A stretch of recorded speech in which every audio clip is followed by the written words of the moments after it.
जय श्री राधे कृष्ण। आज मैं आपके लिए बृहस्पतिवार व्रत कथा लेकर आया हूँ। देव गुरु बृहस्पति को बुद्धि और शिक्षा का कारक माना जाता है। गुरुवार को बृहस्पति देव की पूजा करने से धन, विद्या, मान, सम्मान, प्रतिष्ठा और कई अन्य मनोवांछित फल की प्राप्ति होती है। धार्मिक ग्रंथों के अनुसार गुरुवार को भगवान बृहस्पति की पूजा का विधान है। गुरुवार के दिन व्रत और कथा सुनने से घर परिवार में सुख समृद्धि बनी रहती है। गुरुवार व्रत की कई कथाएं प्रचलित हैं, तो आइए सुनते हैं गुरुवार व्रत कथा। प्राचीन काल की बात है। किसी राज्य में एक बड़ा प्रतापी और दानी राजा राज करता था। वह हर गुरुवार को व्रत रखकर दीन दुखियों की मदद करके पुण्य प्राप्त करता था। परंतु एक बात उसकी रानी को अच्छी नहीं लगती थी। वह न तो व्रत करती थी और न ही दान पुण्य में विश्वास रखती थी। इतना ही नहीं, वह राज्य को भी ऐसा करने से मना करती थी। एक समय की बात है, राजा शिकार खेलने के लिए वन गए। घर पर रानी और दासी थी। उसी समय गुरु बृहस्पति देव साधु का रूप धारण करके राजा के दरवाजे पर भिक्षा मांगने आए। साधु ने जब रानी से भिक्षा मांगी तो वह कहने लगी, हे साधु महाराज, मैं इस दान और पुण्य से तंग आ गई हूँ। आप कोई ऐसा उपाय बताएं जिससे कि सारा धन नष्ट हो जाए और मैं आराम से रह सकूं। इतना सुनकर बृहस्पति देव ने कहा, हे देवी, तुम बड़ी विचित्र हो। संतान और धन से भी कोई भला दुखी होता है। अगर अधिक धन है तो इसे शुभ कार्यों में लगाओ, कुंवारी कन्याओं का विवाह करवाओ, विद्यालय और बाग बगीचे का निर्माण करवाओ, जिससे तुम्हारे दोनों लोग सुधरें। परंतु साधु की इन बातों से रानी को खुशी नहीं हुई। उसने कहा कि मुझे ऐसे धन की आवश्यकता नहीं है जिसे मैं दान दूं और जिसे संभालने में मेरा सारा समय नष्ट हो जाए। तब साधु ने कहा, अगर तुम्हारी ऐसी इच्छा है तो मैं तुम्हें जैसा बताता हूँ तुम वैसा ही करना। गुरुवार के दिन तुम गोबर से घर को लीपना, अपने बालों को पीली मिट्टी से धोना, राजा से हजामत बनाने को कहना, भोजन में मांस मदिरा का प्रयोग करना, कपड़े धोबी के यहाँ धुलने देना। इस प्रकार 7 बृहस्पतिवार करने से तुम्हारा समस्त धन नष्ट हो जाएगा।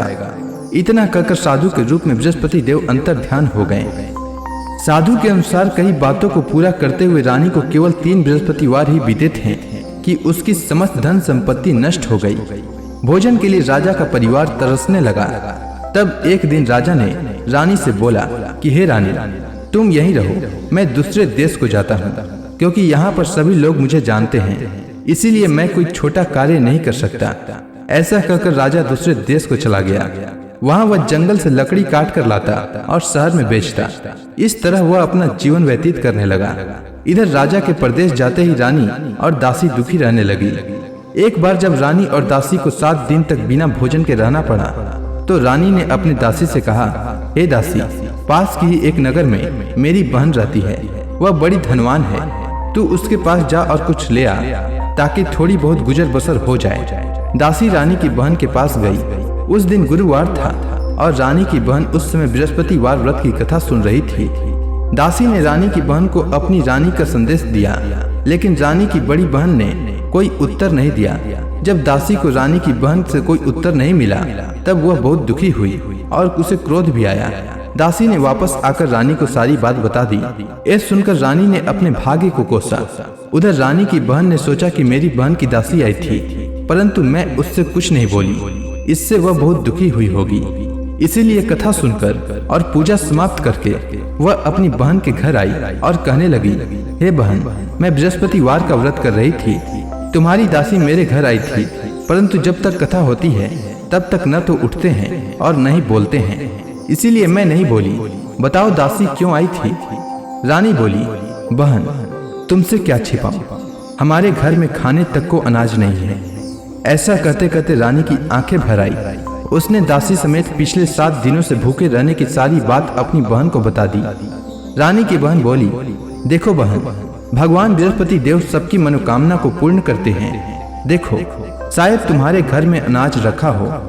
पहले तो रानी को विश्वास नहीं हुआ, पर बहन के आग्रह करने पर उसने अपनी दासी को अंदर भेजा तो उसे सचमुच अनाज से भरा हुआ एक घड़ा मिल गया। ये देखकर दासी को बड़ी हैरानी हुई। दासी रानी से कहने लगी, हे रानी, जब हमको भोजन नहीं मिलता तो हम व्रत ही तो करते हैं, इसीलिए क्यों ना इससे व्रत और कथा की विधि पूछ ली जाए ताकि हम भी व्रत कर सकें। तब रानी ने अपनी बहन से बृहस्पतिवार व्रत के बारे में पूछा।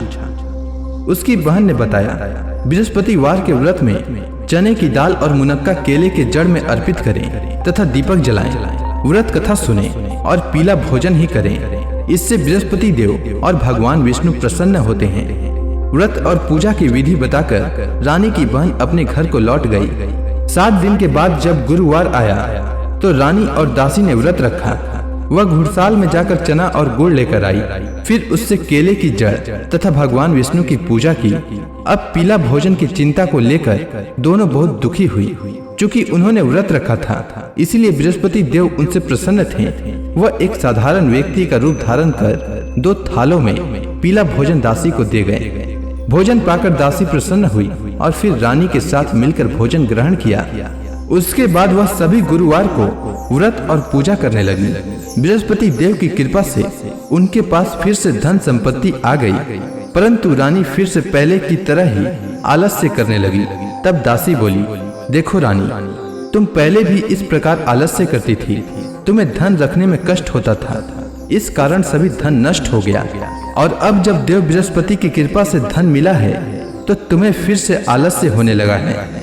रानी को समझाते हुए दासी कहती है, बड़ी मुसीबतों के बाद हमने ये धन पाया है, इसीलिए हमें दान पुण्य करना चाहिए, भूखों को भोजन कराना चाहिए और धन को शुभ कार्यों में खर्च करना चाहिए। इससे तुम्हारे कुल का यश बढ़ेगा, स्वर्ग की प्राप्ति होगी और पितृ प्रसन्न होंगे। दासी की बात मानकर रानी अपना धन शुभ कार्यों में खर्च करने लगी।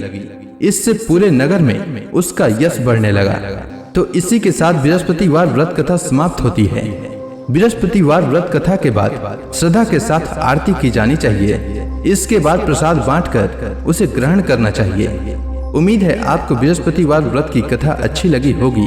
तो प्रेम से बोलिए बृहस्पति देव की जय।